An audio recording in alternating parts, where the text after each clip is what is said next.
魏无羡微微有些愣，江澄没察觉，又道：这一吃就是他种的吧？早说你去他那里，我也去了。昨天蓝忘机独自一人出去了那么久，还捧了一堆莲蓬回来，难道蓝忘机可是喜欢自己的？他和蓝忘机一起太开心了，怎么把这茬给忘了？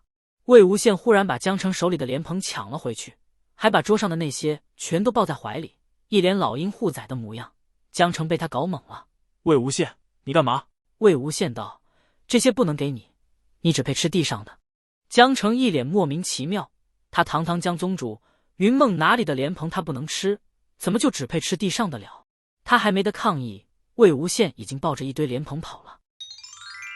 蓝忘机果然是在房里晨读，听到敲门声，打开门，看到是抱着莲蓬的魏无羡，还有些意外。魏婴。魏无羡抱着莲蓬走进他的房间，昨天摘的有些多，以防坏掉，我想着得处理一下。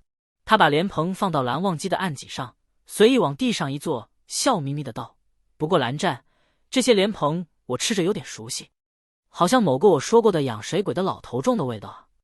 蓝忘机眸光微微一闪：我昨日路过。魏无羡心里有些甜滋滋的，还感觉心跳不受控制的加快了些。这算什么？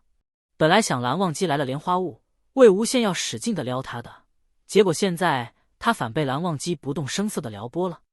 魏无羡忽然站了起来，道：蓝湛，我有事要去办，你在莲花坞等我吧。很着急要办。他们又没约好今天要干什么，也没约好每天要待在一起。魏无羡这么大个人，有点自己的事不很正常吗？但蓝忘机的说法怎地让魏无羡还听出了些委屈。魏无羡道：也不是什么要紧事，蓝湛，一起去。离莲花坞不远有座小山，土地肥沃，上面有很多野鸡，个个又大又肥。蓝忘机跟着魏无羡上了山，才知道果然不是什么要紧事，魏无羡要打山鸡而已。不过能跟着他一起出来，还是很快乐的。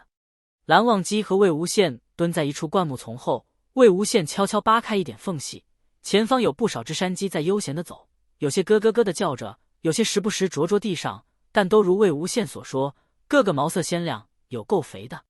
魏无羡道：蓝湛，选两只你喜欢的。蓝忘机从来没做过这种事，鸡在他眼里看着全都一样，便道：魏婴，你来选吧。就蓝忘机所知，通常都是做陷阱来捕捉的。魏无羡没带任何器具，他道：怎么捉？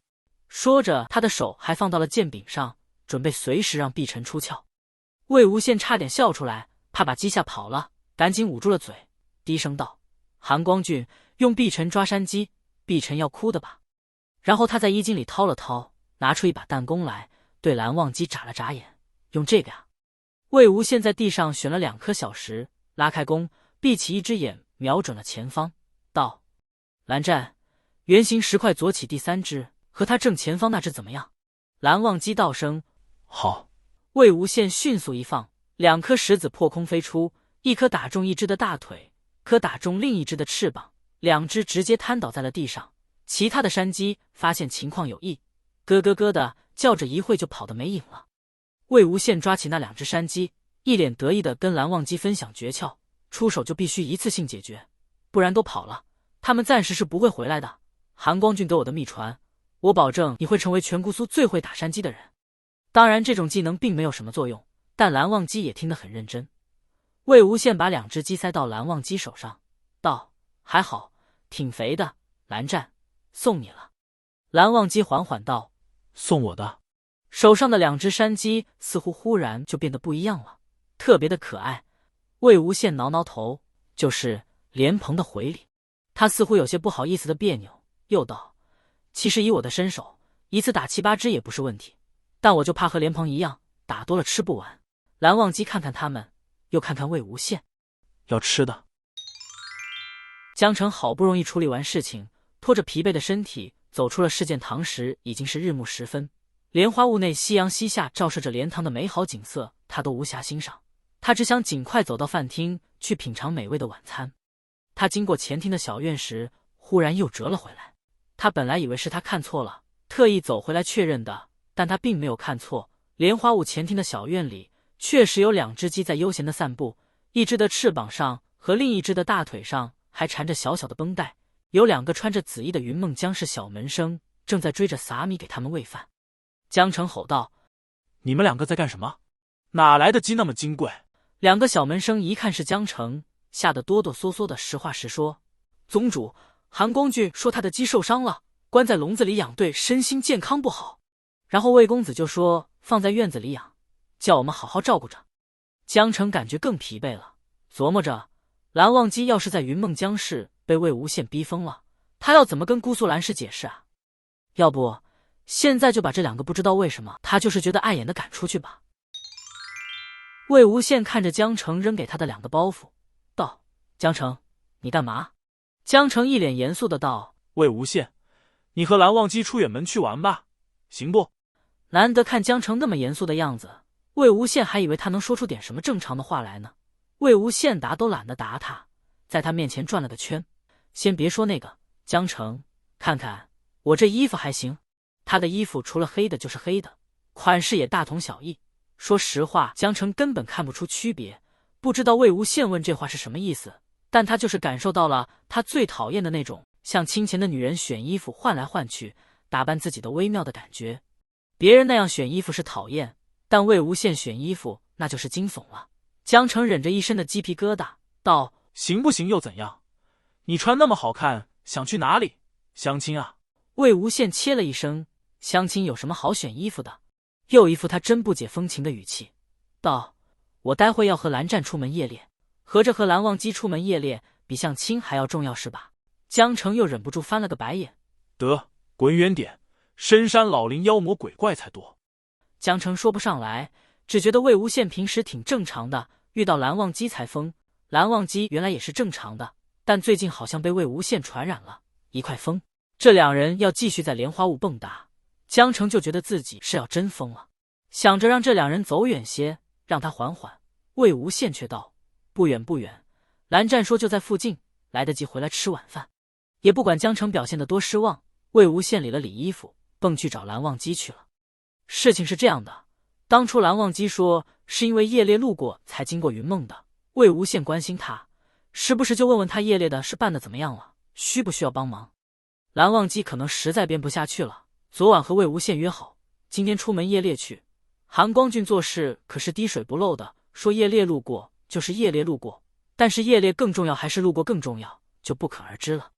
魏无羡道：“蓝湛，离莲花坞这么近，他们竟然不找云梦江氏求助，去找姑苏蓝氏？”蓝忘机淡声道：“这宅子的主人是从姑苏搬迁过来的，与姑苏蓝氏有些交集，那自然是拜托自己熟悉的仙门世家更为妥当。”出了莲花坞，云梦大街还是那么热闹。魏无羡可一直是个受欢迎的，特别是有些小姑娘，平日里他喜欢撩拨人家，人家也喜欢撩拨他。看他今日穿着打扮不太一样，还故意调笑道：“魏公子，今日穿的可够俊的，要去哪呀？”魏无羡被夸得得意，然后指指蓝忘机，笑道：“姑娘们看看，这位公子如何，够不够俊？”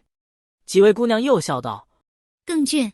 魏公子，你怕不是担心被比下去，特意打扮了一番吧？”魏无羡也不否认，对蓝忘机道：“蓝湛，夸你呢。”蓝忘机看他一眼，十分无语。这人和年少时一样无聊，根本就没变。不过他这次却没有把无聊2个字说出来。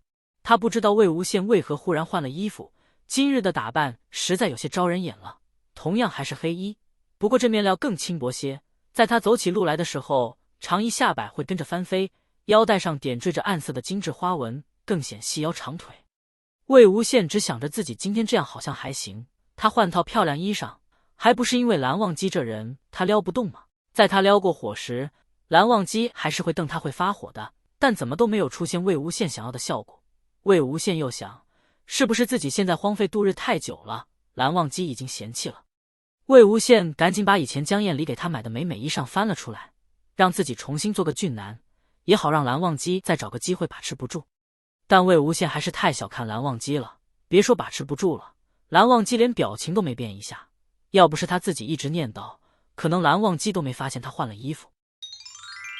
2人走到目的地，要解决的事情很简单，小小邪祟而已。魏无羡笛子未吹，一脚就给踩趴了。那家人看魏无羡的眼神充满了崇拜之意，韩光俊带来的朋友果然好生厉害啊，真是太感谢了。如果你喜欢我分享的小说，请点击订阅频道，欢迎在视频下留言，你们的观看是我剪辑影片的动力，感谢您。